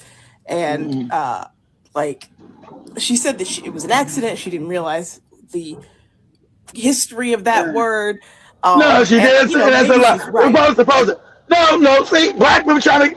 See, you know the history. That's why she said it, stupid. Everybody knows the history of that fucking word. They said her racism was just so over the top, and it exposed all these MAGA morons, all these racist white people still just who they always are. They're racist. Okay? No matter what they try to hide to you morons, they're racist. So her trying to come back now and apologize, I didn't know the meaning of that word. I didn't understand. That's a fucking lie. Or she wouldn't have used it. And she wouldn't have used it the way she said it. She said it to be derogatory. Go listen to what she said. She said, you nap and your nappy-headed bitch. It's that black people's hair is bad. Remember, our hair is supposed to be bad. Their fucking fur is supposed to be good. That's why you got the quotation, good hair and bad hair. Black people's hair is bad. Hair is good. But all these fucking mixed kids and all crazy shit. When everybody's she knows the fucking man. What are you talking about? Maybe she didn't know. She didn't know. That's why she used it. Stick cans in the fucking mouth with it. Say you ain't white. No matter how much kind of white shit you did for us, you're still a nappy-headed bitch. Don't get it twisted. You letting Candace know you're still in the slave house cooking food for me and Massa. You're cooking jambalaya on the stove for me and White Daddy. And later on, White Daddy is going to come to your room and rape the shit out your nappy-headed ass. That's how she meant it. And that's how she said it. That kind of illustrates the danger of adopting AAVE as internet slang, because y'all might say some real out-of-pocket stuff because you don't realize what you're saying. It's just cool. It's not pocket. She's not. See, I told you, black women are dangerous with their stupidity because you don't know what is slur. You don't know what it. She knows exactly what it is. Why she did it. That's why I want you to show find the Laura Loomer video itself, and I'll say Laura Loomer says it herself. The Laura Loomer video. She knows what the fuck she said. Why she doing it? That's why she said it. She's not saying that she don't know what she's saying. People don't use that unless they know what they're saying. She knows exactly what she's saying, and how she said it. You nappy-headed. Said it so cold and delicious. You nappy-headed bitch. They probably took it down. That's what some sort of joke. It went so viral 5 days, got too long. Yeah, TikTok most likely took it down because it was everywhere. I couldn't get it over the weekend. Like, God damn, I need it. Then she did it Friday. But after we got done, you nappy-headed bitch. For some reason, there's a lot of people that are really afraid of this nappy-headed black bitch who just has a lot to say, but not really a lot to offer. No, you see what I said? So, did that sound like Joby? She know what she was saying? Did it sound like she was confused right there, Joby? No. Of course not. She said, exactly. She said it was so much, play that again. She said it with confidence. Some people they don't know about this nappy-headed black bitch Joby. She wasn't confused. I'm not afraid of Candace Owens, and I'm happy to match her energy. I'm happy to wrestle in the mud with that bitch. Start from the beginning again. I'm gonna lose you in 5 minutes. For some reason, there's a lot of people that are really afraid of this nappy-headed black bitch who just has a lot to say, but not really a lot to offer. So I'm not afraid of Candace Owens, and I'm happy to match her energy. I'm happy to wrestle in the mud with that bitch and, roll around and remember the white, but this is a Christian. She told Laura Loomer's a Christian and a journalist and a great Christian, calling people nappy-headed bitches. She's a great Christian. Yeah. Don't ever get caught when these white people talk this Christian shit to you. They're gonna get your face with that fake ass shit. They don't change their behavior with that fake ass religion. So go ahead, Joey. With her, if that's what she wants to do. Candace Owens. Well, Candace Owens. So this is part a million on why you should stop blindly trusting anybody that calls themselves a Christian online or says Christ is king without using biblical discernment. Candace Owens was exposed by Laura Loomer on X last week to have hired a Jewish. That's the white people. This is the white people. See, don't go. Candace's not a Christian anymore. Candace's not a Christian because she said something about that was true about white people being savages. Right? She's not a Christian. See, Laura Loomer, the Christian. She called Laura Loomer the Christian who called somebody a nappy-headed bitch. See, I told you. These motherfuckers are immoral by nature. Now, as black people, you better get to your fucking head. These people are immoral. And they stand with each other no matter what kind of immoral shit they're saying. You're that's not part of my tribe and that's not right. Black people are like, that's not right. No matter, we're all God's people. Black people say that fuck shit. White people throw your ass under the bus. say you nigga bitch. You're not a Christian. You're a good Christian girl calling you a nigga bitch and a nappy-headed hoe. She's the real Christian. Go ahead, Joe. Go ahead, Israel Zionist lawyer to defend her in her lawsuit against Brigitte Macron. That same lawyer this week on Tuesday dropped her case after their relationship was revealed, because obviously it's not a good look for him to be a prominent lawyer within the anti-Semitic space while defending one of the most anti-Semitic public figures in the country. But here's my question to you guys. Let's reason for a second, okay?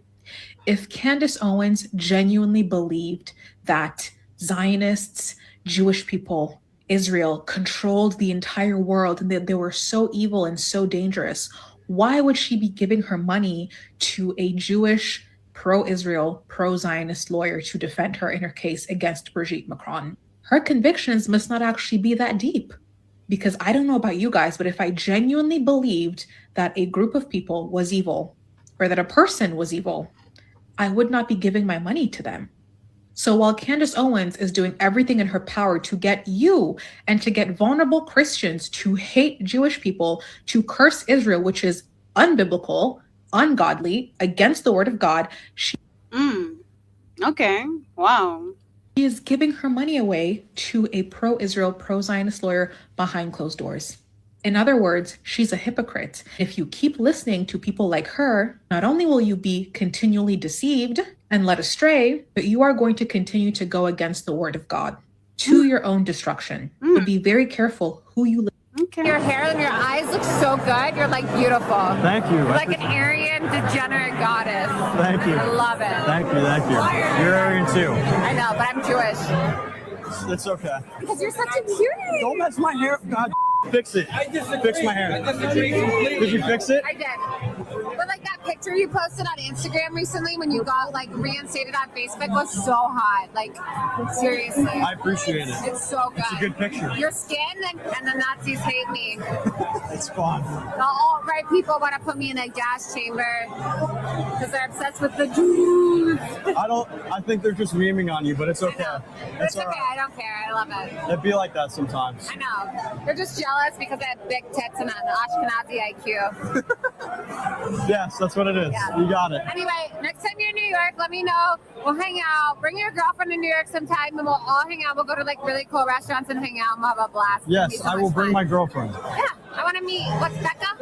Yeah. Becca. Yes. She's so sweet. You remember? Yeah, of course. Yes, you'll meet her. You guys are so sweet. I hope it works out because like I said, I know it's all in that. Like I know everything you do on Twitter is like so fake and not real, but yeah, like, it's all fake. It's so sweet that you like and your girlfriend have been together for 3 years. I love it. I know it's all an act. Do you know something? Like I'm gonna tell you a secret. Like do you know so many people in this movement who preach trad life or like people on the side and like cheating on their partners? That's like, so bad. Like they're not even like really trad life. Such like scum. Like my ex is like dating somebody who's like super trad life, and she was like my boyfriend while we were dating and like ruined our relationship. And I act like it's okay, but like it's really sad because like I love when people like keep, you know, tradition in their relationships. It's just really sad. Maya Yiannopoulos similarly described, and again, he published this, her repeated assault on a young Brazilian man who worked on her campaign. And he's not alleging here. Okay. He claims that it is a fact that he can prove through many messages. Take a listen. Laura Loomer, Joby. Most insane person. And I was. Yeah, she's insane, but I'm going to go out again. Play that, Joby. I'm going to keep playing that. But after that, Candace Owens talks about George Floyd's killing. After that, I'm going to go out again. Go ahead. Okay. You know, there was good friends with Laura too. Well, no, I was not good friends with Laura. I was loose allies with Laura until I met her. And then when I met her, properly, she's spent not, time with her, I realized she was absolutely mental. I distanced myself very quickly. Exactly. I distanced myself because she. Everybody knows she's mental. Laura Loomer. Go ahead. Forced herself on young male volunteers, 20, 21-year-olds. and she would go in the middle of the night. And I mean, some men will find this to be quite titillating. Although, yeah, this sounds kind of good. What is when you imagine sort of the face of the of the saw doll, just sort of like you pull up the covers and there's the saw doll. I would like to play a game. It's less enticing, but she would climb into bed with these volunteers and them off in the middle of the night. Sorry to use that language, but I did tell you to put your children to bed. No way. She wouldn't go and sexually assault random guys and just blow them. Well, I'm telling you because I lived in the pool house with her victim. She let you know she goes suck their dicks, but she's a Christian. She's a good Christian. She go meet the young boys and suck their dicks. That's right, and get nut all on her fucking face. It was a young Brazilian volunteer on her 2020 congressional campaign. I know because I helped to run that campaign, okay? So don't tell me you don't believe it. I was there. She was creeping into bed with him, and she convinced herself that they were in love. And he was coming to me every day saying, how do I make this stop? You say, get off me. I mean, that didn't seem that hard. I mean... Yeah, I mean, you would think that, but this is a young guy who's, I never really understood when people talked about power dynamics in rape before. I was like, okay, fine, either you want the sex or you don't. Exactly. Don't understand rape because that's about power. And all his cum was drained out of his ball sack.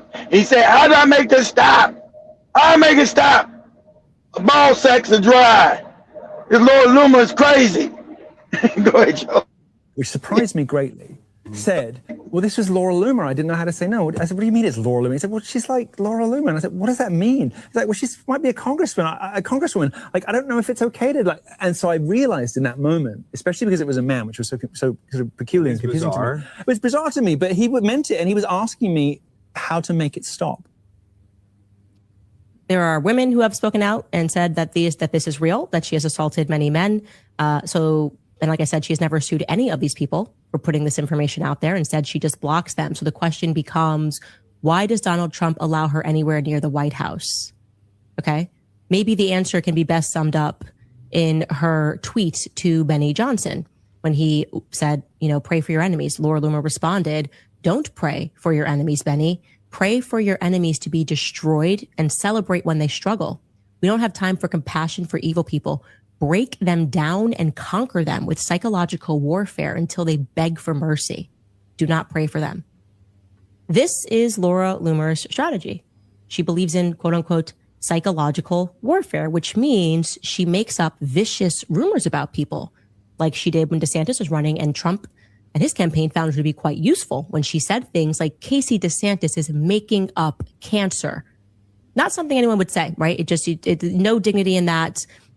Already going through a lot. You don't say someone's making up cancer, but these are the sorts of things that she does. She starts vicious rumors and she leaves it on the person to come up for air and explain that that's not true. And people typically get flustered.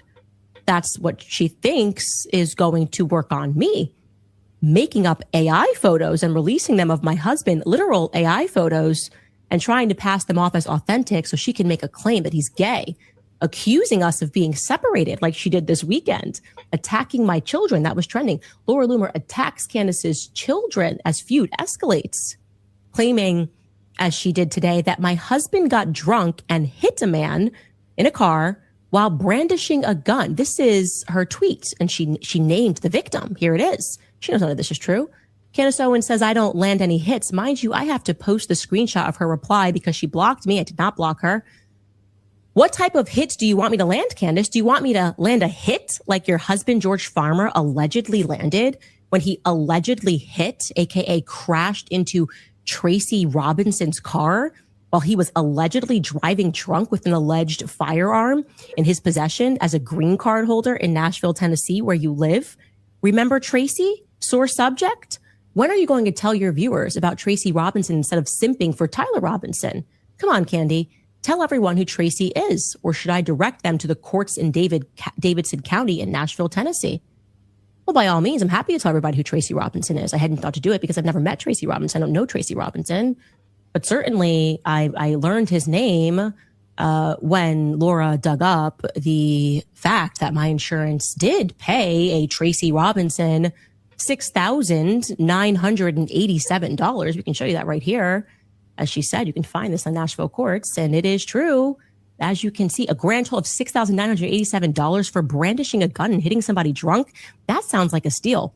That sounds like if that were true, people would be out there playing Grand Theft Auto. You could hit people drunk, driving, just vent out some anger and only have to pay $7,000. The reality is my husband got into a fender bender pulling out of a parking lot on a rainy day in broad daylight about noon, I think it was.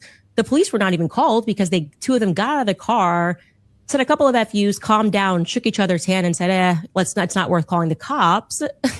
Mr. Tracy Robinson maybe had a scratch on his car. George said, I'm happy to pay. And they exchanged insurances, drove off. And a couple of days later, Tracy decided he had post-whiplash disorder, went to the doctor, and we had to pay a grand total of $6,987. There was no drinking involved. There was no DUI involved. There were no police called. And yet this is her strategy. This is why Trump uses her, because she is willing to, in her ever-present mental disorder, to go after people's families, to make up rumors, to go after my in-laws, as she has done. She has tagged them. She attacks people who have nothing to do with anything, things that most people will not lower themselves to do. She will do. And like she says, she believes that breaks people psychologically. That's her goal. And Trump uses her as a pit bull. And let me tell you, Trump, you will eventually reap what you sow. People that are in your circle that have concerns that this is a fatal attraction should be listened to. Okay. She's not even Jewish. Her entire identity as being a feisty Jewess is something that she made up around 2019. She told me that she was not Jewish. She told multiple people that she is not Jewish. Her mother is a woman named Joanne Singe. Laura is Irish and English. Obviously, Judaism is matrilineal. She was not raised in temple. She was not bat mitzvah. She just decided that it was politically expedient to pretend that she was Jewish. She only learned how to draw a Star of David a couple of years ago when she was running for Congress. Okay, here's a clip of her learning to draw a Star of David a couple of years ago. This is your number one Zionist on X. Look at this clip. All right, there we go. Very good. They're almost identical. And No, don't take photos of this. I don't want people know. The second thing that you should know is that Laura Loomer has a real mental disorder. Like I said, people, this person's crazy. She's mentally ill, right? Trump says this. No, Laura is actually forbidden to own weapons. She cannot buy weapons. She cannot own them because she was placed on 2 involuntary psychiatric holds by her own father, who allegedly is very fearful of her. Because she has had multiple suicide attempts. She attempted recently to file an appeal with the FBI to reverse the banning on her owning weapons, and they declined to remove it, citing the fact that she had been involuntarily placed on psychiatric holds. Now, according to her former campaign manager, Milo Yiannopoulos, who she has never sued and simply blocks, he wrote and published a piece which should be read by everybody. And in that piece, he wrote this, quote, Laura Loomer has been diagnosed at various times and by various doctors as suffering from bipolar disorder, histrionic personality disorder, borderline personality disorder, and narcissistic personality disorder. Loomer's mother, whom we are not naming today, is an alcoholic, a manic depressive, and suffers from bipolar disorder in common with her daughter. Loomer has 2 brothers. One is a violent schizophrenic who is permanently incarcerated in a psychiatric facility. He will never be released. The other also suffers from depression and mood disorders and has been in and out of institutions all his life. Okay, end quote. Now, it's interesting that she's given access to the president of the United States. Everyone sees that this is a fatal attraction. In fact, I am told by people in Melania's circle that they believe, actually the most likely person to harm Donald Trump would be Laura Loomer. And yet, this completely somehow evades the president. He allows her in his circle. The question is why? Who is clearly uncomfortable on camera. Take a look at this. All right, I'm curious. Yeah, so let me share this other one now. When she was talking about George Floyd, then go through you guys' comments, which I see there's so many. Let me share this. He's crying for his mother. Okay. Get the I'm about to wake you up. Ready? Girl, I'm about to take your red pill. Get off. No, He no. was handcuffed. I'm about to give you the red pill. He almost sprayed the people in the Okay. crowd. Red pill, blue pill. You only get one. Give me the I'm gonna hit you with the red pill. I want the red one. Have you ever seen the full arrest tape? You only see 9 minutes that were shot on the side of the sidewalk by Darnella Frazier because the Minnesota prosecution locked down full arrest tape from the officers. You watch it, your whole mind is going to explode. Okay. First and foremost, they tried to peaceably arrest this man. It's very clear he ingested more or whatever was in his car, trying to get away with it, whatever. They peaceably put him in the back of a cruiser. Okay. And he says, I don't want to be in the car because I can't breathe. I have claustrophobia. The guys say, we just took you out of this car. What do you mean you have claustrophobia? Why are you acting funny? He asks the guy in the car who was with him, did he just ingest something? Did he do something? George Floyd asks the police officer to put him on the ground himself. Mama, which the media didn't tell you, they made you think that he was calling for his mom. It's not true. And there's a previous arrest where he also calls for his mom, where he survived, which was like from a month earlier because he was a repeat offender. Mom thing, I'll never get that out of my head. They never showed you the in the court case who testified and said, I'm Mama. His white girlfriend was Mama. Okay, he was calling. He was calling. 1000% facts. The media never showed this. It was so irresponsible. But his girlfriend testified and said that, I'm Mama. It's what they call each other affectionately. And obviously they were still in a relationship. And I just always think about, and what we and her and I discussed is, had the media had been more responsible and just reporting on the facts, even if you came to the conclusion he'd still be alive today, even if it was because he ingested something, there was something different Derek Chauvin could have done in the end, we would not have been at each other's throats if these simple facts, at least in the way that we were, if these simple facts were introduced with more clarity, with more perspective, with an aim to actually be more honest and not just wanting to see people war with one another, which is really what it came about. And I really strongly encourage you, because you can now find that on YouTube, encourage you, if you have only ever seen the 9-minute arrest tape, for you to watch the entire thing. Like, go on YouTube, watch the entire thing, because it will change your perspective on the media. They had to have the jury believe that it was a neck restraint, it was the knee on the neck. People down on their lies. So my friend Ye, the artist formerly known as Kanye West, went on Drink Champs. This is a podcast. The funny thing is, I was supposed to go with him, but I couldn't because my young... It's the fact that she said Kanye is a friend. That's even more crazy. Like, yo. son got sick that morning. And so I did not go down there. And what has happened is because Ye went and spoke about the documentary, he spoke openly, basically was giving a critique of a documentary, a positive one, a review, if you will. And he told the truth about the levels of fentanyl that were found in George Floyd's autopsy. He told the truth because he watched the documentary. He told the truth because he was at the premiere. And like many people who have seen the documentary, he is upset with how we were lied to, how Black America in particular was lied to. So because of this, Roxy Washington, that is the mother of George Floyd's daughter, so George Floyd's baby mama, she has retained the services of a law firm in preparation to file a $250 million lawsuit against Ye for the comments that he made about George Floyd's death. Wow, that is incredible. Imagine going on air and telling everybody about a documentary that you watched, a documentary that is completely factual, a documentary that had experts, a documentary that used excerpts from the trial itself, and you decide that your grift just must keep on grifting. Oh my gosh, I'm just gonna file a lawsuit against Ye. In case you didn't know this, guys, Ye has already given that family $2 million.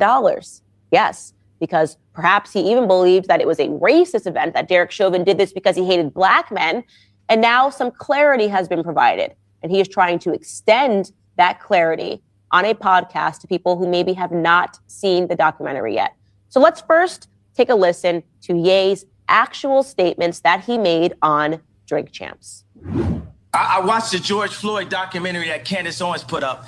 One of the things that his two roommates said was, they want a tall guy like me. They want a tall guy like me. And the day when he died, he said a prayer for, 8 minutes. Mm-hmm. He said a prayer for 8 minutes. They hit him with the fentanyl. If you look, the guy's knee wasn't even on his neck like that. When he said mama is his girlfriend. They said he screamed for his mama. Mama was his girlfriend. It's in the documentary. So I would like to first again impress upon you that Ye has already given this family $2 million. What did they do with that $2 million and the other millions and millions of dollars that came flooding in for them? Nobody knows. I know what they didn't do for documentary shows. They didn't go to George Floyd's house and pick up his stuff. They allowed his car to rot in the driveway. They didn't go visit the roommates or the last place that he lived for the 5 years preceding his death. They didn't care about any of that. They did get in front of cameras and cry. They did get in front of cameras and talk about, how much they loved him. The roommates, which is in a clip that we actually didn't air, told us that they had never even seen any of these family members. They'd never seen anybody that they saw on air talking about how much they loved him. It was the roommates that actually spent the most time with him for the last 5 years of his life. So it was interesting. It's a compelling story. George Floyd has a rap sheet, and I'm going to remind you guys of it again today. He was arrested for delivery of a controlled substance. He was arrested and put into jail. He was arrested for theft. He was arrested for theft again. He spent 10 months and 10 days in jail. He was arrested for failure to identify. He spent 15 days in jail. He was again arrested for possession of a controlled substance, less than 1 gram of cocaine. He was then arrested for trespassing, no forcible entry. He was arrested for delivery of a controlled substance. He was arrested for possession with intent to manufacture or distribute, another 30 months in jail total. He was arrested for aggravated robbery with a dangerous and deadly weapon. And that has really got to be the most significant arrest for me because of how sick what he did was. Ready? You guys, in many ways, were some of the people that were the closest to him. Yes. And I don't remember seeing your faces on the news or anybody talking to you. So I guess let's just start with that. When was the first time you met George? Oh, well, I first met him in 2017.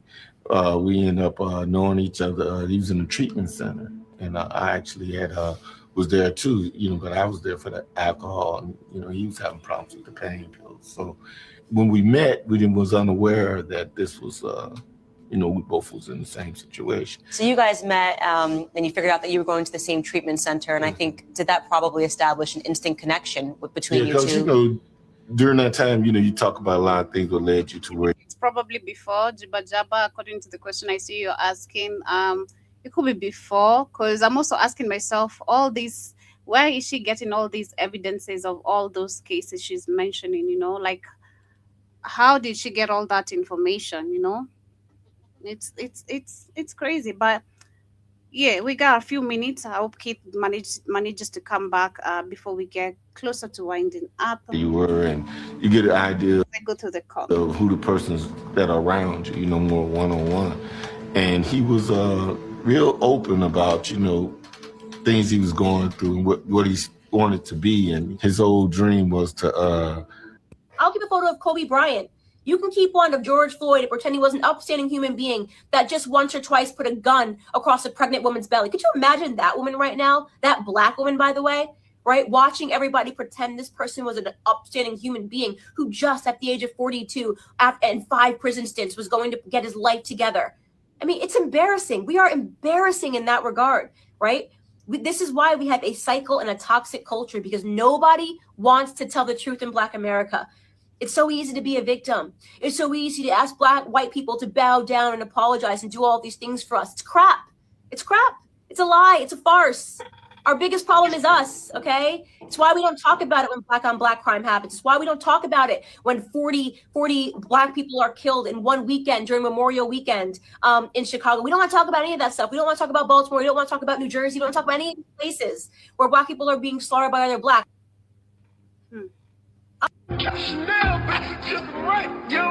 Stop trying to tell me I got anything in common with George Floyd. I literally don't. Like, you do have something in common with George Floyd. No. You are a Black person in America. That's a location. An overcomer of enslavement is in your DNA, same as his. What is it about the Black community that you can't just be like, that's not me? You talk about your heritage and your connection to Black people in Blackout. I'm Black. You don't think there was no institutionalized racism part of that death? No, there was not. not. You think it's weird the state blocked the police from releasing the full footage? You didn't even know that, right? Because they were toying with Black people's emotions during this. And if they had just released the police footage, it would have changed everything.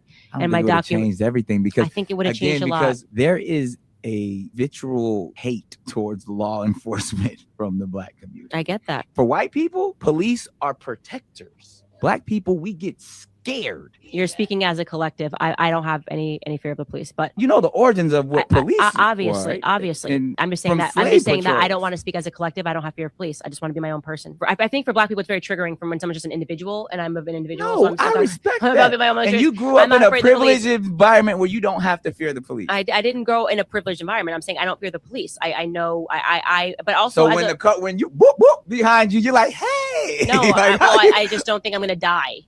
There's two arguments that need to be had, but people don't want to have them because they don't want to be honest. The police officer made poor decisions, in my personal opinion. That has nothing to do with the court of law. He is presumed innocent until proven guilty in the court of law. We shall find out, according to 12 people who are considered his peers, are jurors that will determine his fate. Now, the other conversation that Candace Owens is willing to have, that some of y'all phonies don't want to have, is that there is a huge issue of the mental projection in the Black community that's matriculating down to every other community in the United States of America.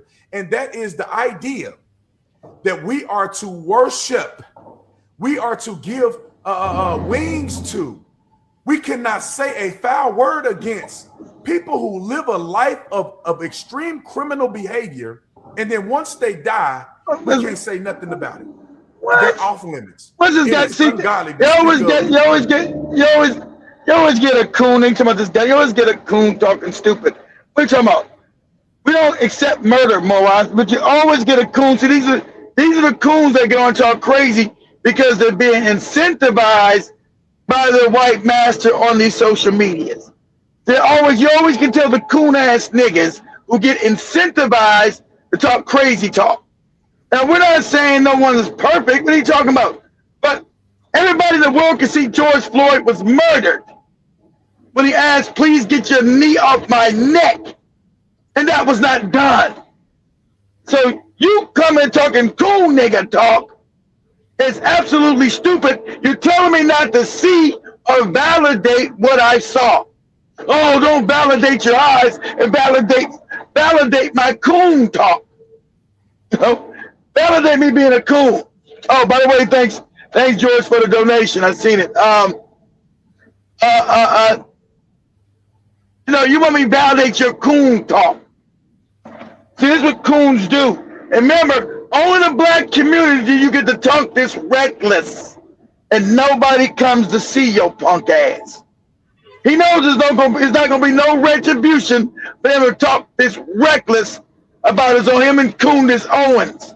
Talk this reckless about your own people, because sadly, Black people haven't set up a power base to deal with their fucking traitors and their coons. So traitors and coons, whether in African American, just get the run off at the mouth. No, there ain't nothing going to be done for your despicable behavior. Let this coon just keep talking with his fucked up beard. Because the person died at the hands of what? A white police officer. They don't mind you talking bad about Black people no other time, but if it's done at the hands of a white police officer, then it's an issue. George Floyd, and I don't know how many people, if he hadn't died, would be supportive of him. George Floyd committed tons of crimes. He's been in and out of prison. One of the most heinous crimes that he did. Pause, I'm about to go out again. See, this is Sambo nigga talk. Whatever crimes he committed, he already paid for them. And he wasn't, they trying to make him like he was a diabolical criminal. But that's the same thing white people do. Remember, white people always gotta dirty you up when they kill you. They were this, they was a drug, and they smoke weed. As if that's got an issue with you being murdered. So I get to murder Joe because Joey's shoes were dirty. Her shoes were dirty 2 days ago, right? Her shoes were dirty. So that gives me the right to kill her. So that's all of them setting up a straw man saying, well, since you stole a candy bar or you did drugs, you're supposed to be murdered in the street. One justifies the other when they have nothing to do with each other. Just because you stole a candy bar doesn't mean later on you might be supposed to choke you out in the street, have you die, because that's still your humanity. You don't get to deny my humanity because I stole a candy bar 3 days ago. And that's what they're telling you, to disregard black people's humanity. We get these coons talking this crazy shit, these goofy Kanye West, this nigga Joby just showed, and a fucking Coondice Owen'S. They want you to disavow your humanity. You don't deserve, as black people, we don't deserve humanity. Because you know somebody white, ain't nobody gonna be sitting on their neck and choking them out to die. Ain't nobody gonna do somebody white. But you being black, you're not supposed to have any humanity given to you. That's the scam. And you'll get these coon-ass niggas like that last coon try to give you a juxtaposition that has nothing to do with George Floyd being murdered. He committed a crime 10 years ago. What the fuck does that got to do with him being murdered today? But he committed, that's the same white talking points. And they only do that for their white daddies. You see what I did, white daddy? Can I get monetized on my video? Can you give me some money, white daddy? Right? These coon-ass fucking bootlicking. And I hate to say, amongst black people globally, we got the most traitorous motherfuckers of all races. We got the most traitorous motherfuckers who ain't never been dealt with. Most traitorous motherfuckers around us. Because he had no problem come out spewing that bullshit out of his mouth. As if one had something to do with the other when it does not. I don't got the right to go and just murder Joby because Joby said something 20 days ago that was criminal. But what about her being murdered in the streets? Is that right? Yes, it is, because she's black. Because they want you to disavow your humanity, family. As black people globally, we're not supposed to be seen as human beings. They always want to disavow our humanity. See, it has nothing to do with his humanity. Everyone say, oh, he's a criminal. Oh, he smoked marijuana. What does marijuana got to do with you fucking smashing my goddamn head in the streets? It doesn't, but you smoke drugs. You had drugs. Same shit, Candy. He smoked drugs. He was on drugs. He smoked drugs. What does that got to do with you treat me like a human being? But you smoke drugs. You smoke drugs. Yeah? Okay, I smoke drugs. What does it got to do with your treatment as a human being? But you're black! You're black! And you smoke drugs while you were black! See, they want to disavow your humanity, family. And that's what the coons do. They want to take you from being a human being. That's what Luma was doing with Candace by calling her a nappy-headed bitch. She was disavowing her humanity. That's how white supremacy works. They want to disavow you as a human being. As an African, you're not supposed to have humanity. Go ahead, Joe. Go ahead, read the comments. I'm about to go out again. Because we read the comments as we wind up literally with today's conversation. Tomorrow, I'm not sure if the lights are going to be on. We've gotten an announcement. The lights will be switched off from 9 to 5 p.m. Damn, again? Yeah. So you mean 9 in the morning, right? Yeah, 9 in the morning. But we don't come on till 8 o'clock. Yeah, so we'll see if they'll be back, if they're gonna be keeping. That's crazy. Yeah. No lights on till 9. Wow. I'm be phone right now because I don't want to be off. But I see Juba Jaba Karibu, Jam Mosquito Shot, everyone with us on the building. I see earlier we had 10 Speed as well. Karibu Sana says, for reasons, this is the only show on YouTube I can never catch the beginning. I think because YouTube does not send you guys notifications. Doesn't say no notifications. Remember, we're blocked everywhere. Yeah, but we tell the truth. know Go the ahead. timing at this particular point again. I don't Exactly. know. It's just crazy. But maybe you're busy, so I'm not gonna blame you. Drums says, I just realized something today. I've never had a dream with a white person in it. Why would you? Why would you want to have that shit? That's crazy. But Well, I've had dreams of white people in it. You know, maybe going to the store, talking to them or something. I don't know. I've had dreams of white people in it. But go ahead. John Musker says black women are gonna let Brother Keith speak. Black women, you're gonna let Brother Keith speak to you like that. 10 Speed also says this ninjas chicks, Coondice is real self-hate, but I'm glad that white Jewish chick let her know she's not in the club ever. You're not in the club. Mm-hmm. Jibatapa says Luma did this to mainly rile up the goofy FBA Negroes. Nappy-headed is going to be the mainstream dog whistle like thug. Of course. Like thug. Thug, you're right. Dog whistle.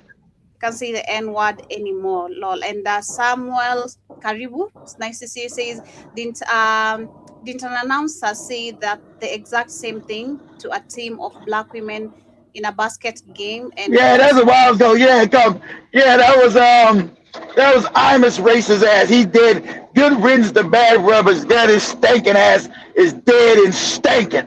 He said, "Ooh, look at these nappy-headed hoes." He said, "Whoa." Because they were just playing, look at these nappy. Exactly. Everybody knows what that means. Imus told all this whole basketball team of black women, "Whoa, look at these nappy-headed hoes." Go ahead, Joey. And Bataba says Christians would lynch us and sing church song watching. Crazy. And Jerome of course says they put their race and genetics over anything. Sales exactly. 7 says in science their new Eyes Out, they showed video of black female and her daughter. I said bullshit. Not getting that. But I also see John Mostu says this woman is a whole airhead and she talks too much. I think she's talking about either Coondice or Luma. I don't know. And Joby Brother Keith is still in Mississippi where there is no electricity and internet connection.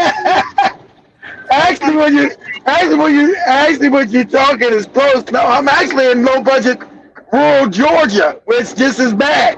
I crossed over, as soon as I got into Georgia, all my internet went fucked up. So I'm in low budget rural Georgia. I was in Mississippi the other day with Joby's show. I was, but tonight I'm in Georgia, and it's fucked up out here. Go ahead, Joe. Says they're saying never interrupt your enemy when they are making a mistake. And that's right. Owen's husband is business partners with Serena Williams' husband on those people. Wow. Group of drugs, I think. The ROGLP1, if I'm pronouncing that correctly, drug, I don't know.